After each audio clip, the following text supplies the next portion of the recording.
Hello everyone, स्वागत है सभी लोगों का अड्डा 24/7 में। गाइस यहाँ पे तहे दिल से सभी का स्वागत है। तो गाइस देखिए, आप लोगों के लिए एक नई सीरीज स्टार्ट की जा रही है एसएससी जेई के लिए, एसएससी जेई 2023 के लिए। यहाँ पे मैं आपको स्मॉल जो वीडियोस लेके आऊंगा और ये जो आपकी सीरीज होगी वो होगी हमारी किसकी, इलेक्ट्रिकल मशीन की। एज यू नो कि यहाँ पे जो इलेक्ट्रिकल मशीन है one of the highest weightage होता है आपका एसएससी जेई में। तो यहाँ पे बहुत ही अच्छे जो वीडियो में ट्रांसफॉर्मर, यहाँ पे सबसे पहले हम लोग ट्रांसफॉर्मर पढ़ेंगे पार्ट 1 पार्ट 2 लाइक दिस करके ना। अगर आपको नहीं आता है आई विल गारंटीड यू कि डेफिनेटली आप यहाँ पे मास्टर बनने वाले हैं, और अगर आपको आता है तो यहाँ पे रिवीजन का ये बेस्ट वे होगा आपका, ठीक है। तो यहाँ पे रैपिड फायर जो आपके सेशन से लिए जाएंगे। तो एनीवे यहाँ पे थोड़ा मशीन्स के बारे में हम लोग बात करते हैं, एसएससी जेई के सिलेबस के बारे में। Transformer, DC machine, synchronous machine and induction machine, है ना। इंडक्शन मशीन में आपका 3 फेज एल गाइस, जो आपका 3 फेज और single phase fraction kilowatt Motors, ये आपकी दोनों ही आ जाते हैं, ठीक है। अब यहाँ पे सिलेबस के बाद हम लोग बात करेंगे सर यहाँ पे वेटेज कितना होता है। तो जैसे कि मैंने आपको बताया कि one of the highest weightage है ना, यहाँ पे क्या होता है आपका one of the highest weightage होता है किसका, इलेक्ट्रिकल मशीन का, एसएससी जेई में, है ना। तो यहाँ पे एवरी ईयर ऑलमोस्ट अगर मैं बात करूं एसएससी जेई में, है ना, एसएससी जेई में, तो यहाँ पे एसएससी जेई में आपके हर साल लगभग जो आपके 20 क्वेश्चन है वो पूछे जाते हैं आउट ऑफ द 100।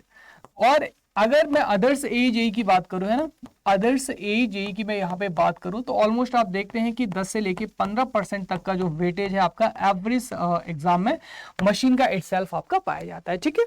चलिए, तो अब हम जैसा कि मैंने आपको बताया कि यहाँ पे जो ट्रांसफॉर्मर है, हम लोग यहाँ पे ट्रांसफॉर्मर से गाइस शुरुआत करेंगे, ठीक है। कैसे शुरुआत करेंगे अपन, यहाँ पे जो ट्रांसफॉर्मर है इससे शुरुआत करेंगे। और जो दूसरी हमारी सीरीज है आपकी मशीन की, वो आपको पता है एवरी सैटरडे, है ना, आपका हर सैटरडे को कितना, शाम को 6 PM हम लोग लाइव होते हैं। और वहां पे सैटरडे 6 PM में क्या पढ़ते हैं अपन लोग, जो डीसी है वहां पे डीसी स्टार्ट किया। और मंडे टू फ्राइडे अपना क्या चल रहा है, 6 बजे आपका जो क्वेश्चन है आपका एमसीक्यू का सीरीज चल रहा है आपका मंडे टू फ्राइडे, ठीक है। चल, तो अब देखो हम लोग यहाँ पे स्टार्ट करते हैं लेके प्रभु का नाम जय श्री राधे यहाँ पे ट्रांसफार्मर को।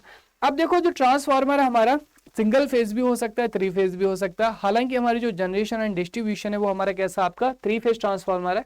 तो हालांकि देखो हमारे पास में यहाँ पे 2 ऑप्शन होते हैं, या तो आप डायरेक्टली 3 फेज को कंस्ट्रक्ट कर लो, या फिर यहाँ पे जो 3 फेजेस है, 3 फेजेस के लिए क्या यूज कर सकते हैं, 3 सिंगल फेज ट्रांसफार्मर यूज कर सकते हैं, जिसे अपन क्या बोलते हैं, बैंक ऑफ 3 फेज ट्रांसफार्मर बोलते हैं, ठीक है। तो यहाँ पे देखिए ना, एनएसपी लीजिएगा, ये जो ट्रांसफार्मर है अब हम इसकी यहाँ पे स्टडी करने वाले हैं। तो 1 बाय 1 करके यहाँ पे ट्रांसफार्मर की स्टडी करेंगे एंड विल गारंटीड यू सारे कॉन्सेप्ट आपके क्लियर होंगे।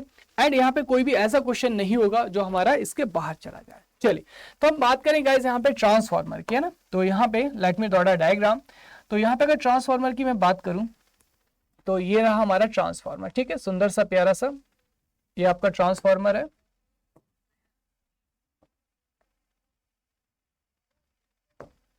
ना अब देखो यहाँ पे जो ट्रांसफार्मर है हमारा, तो ये मेरा क्या हो गया, ट्रांसफार्मर हो गया, ठीक है ना। अब देखो यहाँ पे जो ट्रांसफार्मर है, तो सबसे पहले बात करें यहाँ पे हम ट्रांसफार्मर की। तो यहाँ पे जो ट्रांसफार्मर है, यहाँ पे ये जो आपकी साइड है आपकी, इसको अपन क्या बोलते हैं, प्राइमरी है ना। और यहाँ पे इसको क्या बोलते हैं अपन, सेकेंडरी बोलते हैं। और सिंपल भाषा में अपन ऐसे कह सकते हैं कि यहाँ पे ट्रांसफार्मर का वो पार्ट जो आपका इनपुट से कनेक्टेड हो ना बेटा, ट्रांसफार्मर का वो पार्ट जो इनपुट से कनेक्टेड है उसे अपन प्राइमरी बोलते हैं, और जो पार्ट आपका आउटपुट से कनेक्टेड है उसको अपन क्या बोलते हैं, सेकेंडरी बोलते हैं। ऐसा मैं क्यों कह रहा हूँ, इसका आंसर अभी आपको मिल जाएगा, ठीक है। तो लेट इट भी, यहाँ पे जो इनपुट है हमारा प्राइमरी साइड, यहाँ पे टर्न्स मेरे क्या है, N1 टर्न्स आपने दिए वाइंडिंग में, और यहाँ पे आपने 2 टर्न्स क्या दिए बेटा, N2 टर्न्स दिए आपने यहाँ पे, ठीक है ना। और यहाँ पे जो ट्रांसफार्मर ये क्या कहलाता है, it is a transformer core. ये मेरा ट्रांसफार्मर का कोर है, जो कि किसका मिलकर बना होता है, सिलिकॉन स्टील का मिलकर बना होता है हमारा। और यहाँ पे इसके ऊपर वाइंडिंग आपकी लगाई गई है। अब आप देख सकते हैं कि जो ट्रांसफार्मर की दोनों वाइंडिंग है मेरी, ये क्या है आपकी, मैग्नेटिकली कपल्ड है आपकी। मैग्नेटिक कपलिंग का सर मतलब क्या होता है, देखो मैग्नेटिक कपलिंग का सिंपल मतलब होता है यहाँ पे कि दोनों पार्ट के बीच में यहाँ पे क्या होना चाहिए, इलेक्ट्रिकल आइसोलेशन होना चाहिए। तो ये हमारी क्या है, they are the electrically isolated. Sir तो एनर्जी कैसे ट्रांसफर होगी हमारी, इलेक्ट्रिकली आइसोलेटेड है, तो यहाँ पे जो एनर्जी हमारी by the magnetic medium transfer होती है। तो ये जो आपको दिखाई दे रहा है ना, इसको अपन क्या बोलते हैं, बरखुरदार, इसको अपन बोलते हैं एयर गैप। क्या बोलते हैं इसको, एयर गैप, है ना, एयर गैप इसको बोला जाता है। अब यहाँ पे जो प्राइमरी है, प्राइमरी से सेकेंडरी की तरफ एनर्जी हमारी किससे जाएगी, आपकी मैग्नेटिक फील्ड में जाएगी। इसका मतलब क्या हुआ कि हमारा जो ट्रांसफार्मर है गाइस, ट्रांसफार्मर हम यहाँ पे इनपुट क्या देते हैं, इनपुट हमारा यहाँ पे इलेक्ट्रिकल एनर्जी होता है, और यहाँ पे जो आउटपुट है मेरा, आउटपुट भी क्या होता है आपका, इलेक्ट्रिकल एनर्जी होता है आपका ना। आउटपुट में भी क्या मिलता है आपको, इलेक्ट्रिकल एनर्जी मिलता है। अब गाइस यहाँ पे देखो, पहले जो हमारी इलेक्ट्रिकल एनर्जी है यहाँ पे एयर गैप में किस में कन्वर्ट होता है, it is get converted into the magnetic energy. किस में कन्वर्ट होता है गाइस, हमारा मैग्नेटिक एनर्जी में कन्वर्ट होता है। उसके बाद में अगेन यहाँ पे जो मैग्नेटिक एनर्जी है get converted into the electrical energy. आप कहोगे सर आप कहना चाह रहे हैं कि हमारा जो transformer it is a electromagnetic energy conversion device. Yes, तो ट्रांसफार्मर हमारा क्या है, transformer is a electromagnetic energy conversion device. यानी कि पहले हमारी जो इलेक्ट्रिकल एनर्जी है get converted into the magnetic energy. तो अब ये जो एयर गैप है ना, ये वाला एयर गैप है ना, तो यहां से जो एयर गैप है, एयर गैप यहां से क्या करेगा, आपका जो एनर्जी है यहाँ पे in the form of flux phi है ना, मैग्नेटिक फील्ड मतलब फाई, यहाँ पे आपको जो प्राइमरी यहाँ से सेकेंडरी की तरफ आपका क्या करेगा, ट्रांसफर करेगा। यानी कि जो मैग्नेटिक एनर्जी अगेन ये किसमें, यहाँ पे सेकेंडरी साइड में आके कन्वर्ट हो जाएगा, इलेक्ट्रिकल एनर्जी में कन्वर्ट हमारा हो जाएगा। ठीक है, नाउ लेट इट बी, यहाँ पे इनपुट साइड मैंने वोल्टेज क्या लिया, V1 लिया, और करंट कितना लिया मैंने, I1 ले लिया। आउटपुट साइड में यहाँ पे यानी कि सेकेंडरी साइड आपने V2 लिया, और करंट क्या ले लिया मैंने यहाँ से I2 लिया आपका। ठीक है, तो अब यहाँ पे जैसे मैंने अभी नाम दिया था, यहाँ पे इसको प्राइमरी और सेकेंडरी है ना। अब यहाँ पे ये अगर आपसे क्वेश्चन पूछा जाता है कि transformer named as a primary winding and secondary winding, और आपने अगर इसको टिक कर दिया तो ये क्या हो जाएगा, आपका गलत हो जाएगा। आप कहोगे सर अभी तो आपने बोला था, नहीं, यहाँ पे कभी भी हम प्राइमरी और सेकेंडरी की तरह ट्रांसफार्मर को नेमिंग नहीं दे सकते। इसका रीजन क्या है, देखो यहाँ पे इसका क्या रीजन है। इसका सबसे प्यारा रीजन मुझे लगता है कि यहाँ पे क्या है मेरा बेटा, ट्रांसफार्मर है ना, ये मेरा क्या है, ट्रांसफार्मर। तो मैंने अभी तुमको क्या बोला था कि यहाँ पे जो आपका जो यहाँ पे इनपुट को रिसीव करे है ना, जो यहाँ पे बेटा इनपुट को क्या करे, रिसीव करे, वो मेरा क्या कहलाता है, प्राइमरी, और जो आपका आउटपुट पे कनेक्टेड हो वो मेरा क्या कहलाता है, सेकेंडरी। मेरी मर्जी, मैंने क्या किया कि यहाँ पे जो आपका इनपुट था, मैंने इनपुट को हटा के इनपुट मैंने यहाँ पे कनेक्ट कर दिया, बोलो हाँ या ना, और आउटपुट मैंने कहां पे कनेक्ट कर दिया, यहाँ पे आउटपुट कनेक्ट कर दिया। तो can I change primary and secondary. अब इस केस में जो पहले मेरा प्राइमरी था वो कैसे काम कर रहा है, आपका यहाँ पे सेकेंडरी की तरह काम कर रहा है, और जो पहले मेरा सेकेंडरी था अब यहाँ पे कैसे काम कर रहा है, एज ए प्राइमरी की तरह काम कर रहा है। तो यहाँ पे primary and secondary can be interchange, यानी कि इनपुट और आउटपुट मेरा इंटरचेंज हो गया। तो आप बताइए इसको बोल सकते हैं क्या कि यहाँ पे प्राइमरी हमारा है, सेकेंडरी ना। हम यहाँ पे प्राइमरी एंड सेकेंडरी कब कह सकते हैं, after it will came in the operation, एक बार ऑपरेशन में आ गया तब कह सकते हैं। तो इसीलिए ट्रांसफार्मर की जो यहाँ पे नेमिंग है, नेमिंग हमेशा किस में होगी, आपकी HV वाइंडिंग। आपको नोट करने की जरूरत नहीं है, अभी आपको सारी चीजें रिटन फॉर्म में आगे मिल जाएंगी, ठीक है, आपके लिए। और यहाँ पे क्या है, लो वोल्टेज वाइंडिंग, अभी सिर्फ आप समझिए ना। तो जो ट्रांसफार्मर की नेमिंग हमेशा बेटा किसमें की जाती है, low voltage winding and high voltage winding के फॉर्म में ट्रांसफार्मर की हमेशा नेमिंग की जाती है। वेरी वेरी इंपॉर्टेंट कॉन्सेप्ट, ठीक है ना। अब देखो यहाँ पे प्राइमरी साइड हमारे पास वोल्टेज क्या है, V1, सेकेंडरी साइड वोल्टेज क्या है मेरा, V2 वोल्टेज है, ठीक है। तो अब यहाँ पे जो मेरा ट्रांसफार्मर का फंक्शन है, ट्रांसफार्मर क्या क्या कर सकता है, देखो। तो जो ट्रांसफार्मर है गाइज, यहाँ पे आपका जो वोल्टेज है, हमारा वोल्टेज है ना, तो वोल्टेज को क्या कर सकता है, ये वोल्टेज जो हमारा स्टेप अप भी हो सकता है, और क्या हो सकता है आपका स्टेप डाउन भी हो सकता है। तो आप कहिए sir they are the types of the transformer, no. यहाँ पे देखो वोल्टेज को अप करना या डाउन करना, ये क्या है, ट्रांसफार्मर का फंक्शन है, not are types of the transformer. And also यहाँ पे जो हमारा स्टेप डाउन है, हमारा स्टेप डाउन है, स्टेप डाउन को आप कैसे यूज कर सकते हैं, as a step up use कर सकते हैं, और स्टेप अप को कैसे यूज कर सकते हैं, स्टेप डाउन की तरह आप यहाँ पे इसको यूज कर सकते हैं। आप कहोगे सर ये कैसे, यहाँ पे देखो अभी अभी मैंने प्राइमरी सेकेंडरी को इंटरचेंज किया था ना। तो अगर मान लीजिए यहाँ पे इस केस में अगर मेरा यहाँ पे ना N1 ज्यादा है किससे, N2 से, तो यहाँ पे जो वोल्टेज है डायरेक्टली प्रोपोर्शनल होता है, तो V1 आपका क्या हो जाएगा, ग्रेटर देन V2 हो जाएगा। और यहाँ पे ये क्या कहलाएगा, मेरा स्टेप डाउन कहलाएगा आपका, ठीक है, क्या कहलाएगा आपका, स्टेप डाउन कहलाएगा। और यही अगर मैं बात करूं गाइस कि मेरा N2 जो है ज्यादा है किससे, N1 से, तभी क्या कहलाएगा, मेरा स्टेप अप कहलाएगा आपका, ठीक है। तो यहाँ पे क्या हो जाएगा, V2 ग्रेटर देन V1। लेकिन यहाँ पे जैसा कि मैंने आपको बताया कि वी कैन इंटरचेंज, है ना, हम यहाँ पे इसको इंटरचेंज कर सकते हैं। तो यहाँ पे मेरा स्टेप अप कैसे काम करेगा, स्टेप डाउन की तरह काम करेगा, और स्टेप डाउन मतलब वाइस वर्सा यहाँ पे फंक्शन परफॉर्म कर सकते हैं।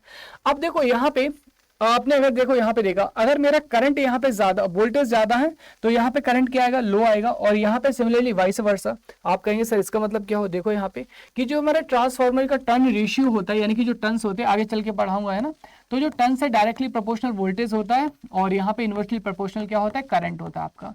अब यहाँ पे देखो पावर जो है मेरी, पावर क्या होगी ट्रांसफार्मर में, यहाँ पे पावर क्या होगा आपका, वोल्टेज इंटू करंट, और यहाँ पे क्या होगा, वोल्टेज इंटू करंट। तो अगर यहाँ वोल्टेज ज्यादा है तो करंट कम है, इसका वाइस वर्सा कहाँ पे हो जाएगा, इस साइड हो जाएगा। अगर मेरा यहाँ पे वोल्टेज ज्यादा है, सॉरी करंट कम है तो वोल्टेज, अगर मेरा यहाँ पे वोल्टेज जो है आपका कम है तो करंट ऑटोमेटिकली ज्यादा हो जाएगा। तो यहाँ पे वोल्टेज और करंट एक दूसरे साइड बैलेंस हो गए। हेंस आपका जो ट्रांसफार्मर है, ट्रांसफार्मर में बेटा आपका जो पावर एंड फ्रिक्वेंसी रिमेन्स क्या रहता है, आपका कांस्टेंट रहता है। अब हम बात करेंगे यहाँ पे इलेक्ट्रिकल इफिशियंसी की। तो देखो यहाँ पे जो ट्रांसफार्मर है, यहाँ पे जो एनर्जी का कन्वर्जन हो रहा है, पहले electrical energy get converted into the magnetic energy, now magnetic energy get converted into the again electrical energy. तो क्या कोई भी यहाँ पे आपको मूविंग पार्ट दिखा, बताओ कोई भी यहाँ पे मूविंग पार्ट दिखा बेटा, कोई भी मूविंग पार्ट आपको नहीं दिखा। हेंस यहाँ पे आपके जो रोटेशनल लॉसेस हैं, कोई भी यहाँ पे गाइस मूविंग पार्ट नहीं है ना। और किसी भी डिवाइस के लिए मेरी जो इफिशियंसी है, इफिशियंसी क्या होता है, it is a ratio of the output upon input, ये होता है ना। तो अब जो मेरा आउटपुट है, आउटपुट को मैं क्या लिखूंगा यहाँ पे, सॉरी इनपुट को क्या लिखूंगा, आउटपुट प्लस लॉसेस, ये लिखूंगा ना यहाँ पे। तो अब ये जो मेरे लॉसेस है ना, यहाँ पे output upon output plus losses. अब लॉसेस में ऑल टाइप के लॉसेस आ जाएंगे, लेकिन यहाँ पे जो मेरा ट्रांसफार्मर है, ट्रांसफार्मर में जो आपके रोटेटिंग लॉसेस है ना, रोटेशनल लॉसेस, तो जो मेरे रोटेशनल लॉसेस यानी कि मैकेनिकल लॉसेस, तो ये आपके क्या होंगे, दीज आर द एब्सेंट हो जाएंगे हमारे ना। तो ये आपके हमेशा क्या रहेंगे, एब्सेंस रहेंगे आपके, दीज आर द एब्सेंट। तो अब यहाँ पे बताइए, यहाँ पे जो इफिशियंसी, अगर लॉसेस कम होंगे तो इफिशियंसी क्या होगी आपकी, हाई होगी कि नहीं होगी। तो जो ट्रांसफार्मर है, जितनी भी आपकी डिवाइसेस है, सबसे ज्यादा ट्रांसफार्मर का जो इफिशियंसी वो मेरा पाया जाता है, just because of absence of the losses, even though 98 तक एफिशिएंसी पाई जाती है। आप कहें सर आपने नोट तो करवाए नहीं, only for you guys, what ever I explained यहाँ पे रिटन फॉर्म में लिखा, और ये पीडीएफ अभी अपलोड हो जाएगा वीडियो के साथ भी, आप सीधा डाउनलोड भी कर सकते हैं ना। तो ट्रांसफार्मर जो कि मैंने आपको बताया यहाँ पे, ठीक है। और आगे ये सारी चीजें यहाँ पे क्या है आपकी, देखिए रिटन फॉर्म में लिखी हुई है। और ये जो सेकंड पॉइंट है, वंस अगेन मैं इसको क्या कर रहा हूँ, यहाँ पे रिमार्क करना चाहूंगा गाइज, यहाँ पे वंस अगेन इसको रिमार्क करना चाहूंगा, ठीक है। ये क्वेश्चन आपका हर बार एसएससी जेईई में पूछा जाता है, मतलब अगर नहीं पूछा तो पेट में दर्द हो जाएगा उनके, ठीक है। तो यहाँ पे नेक्स्ट वीडियो जो मेरा आएगा, नेक्स्ट वीडियो आपका है ना, तो मेरा यहाँ पे देखो MWF में जो है मेरी सीरीज आएगी मंडे, MWF है ना, यहाँ पे MWF में गाइस क्या आएगा, मेरा सीरीज आएगा, ठीक है। सोमवार, बुधवार और यहाँ पे फ्राइडे ना, 3 दिन सीरीज चला करेगा मेरा, जहां पे मैं ट्रांसफार्मर के इसी तरीके के जो वीडियो है आपको लेके आऊंगा, और यहाँ पे पूरा जो ट्रांसफार्मर है हम लोग कंप्लीट करेंगे, ठीक है। तो यहाँ पे नेक्स्ट हमारा जो पार्ट होगा वो बहुत ज्यादा इंपॉर्टेंट होगा, वेरी वेरी इंपॉर्टेंट है ना, वेरी वेरी इंपॉर्टेंट, जहां पे अपन लोग क्या पढ़ेंगे, आपका जो ट्रांसफार्मर है, ट्रांसफार्मर का कंस्ट्रक्शन के बारे में हम लोग पढ़ेंगे, that is the core type transformer and shell type transformer, ठीक है, जहां से हर एक एग्जाम में 1 से 2 क्वेश्चन आपके देखने को मिल ही जाते हैं। चलो कैसा लगा वीडियो, अगर आपको ये सीरीज और शुरुआत अगर अच्छी लगी तो प्लीज अपने जो कलीग्स हैं उनके साथ भी शेयर करना, एंड प्लीज कमेंट सेक्शन में दोस्तों बताना जरूर है ना कि ये सीरीज आपके लिए कैसे हेल्पफुल रहेगी और कैसा आपको फील हुआ, ठीक है। चलिए, so thank you so much everyone, सभी लोगों का बहुत बहुत धन्यवाद। जय श्री राधे, मिलते हैं अपन नेक्स्ट वीडियो में। और यहाँ पे जो शाम को है ना, जो डेली सीरीज है 6 बजे, सभी इलेक्ट्रिकल इंजीनियर्स में जुड़ना ना भूले, हर रोज शाम के 6 बजे है ना, डेली 6 PM है ना, जो हमारा रेगुलर सेशन होता है गाइस, रेगुलर सेशन है ना, वो कब होता है आपका 6 PM डेली है ना, 6 PM डेली। ओके चलो, so bye bye guys, thank you so much everyone.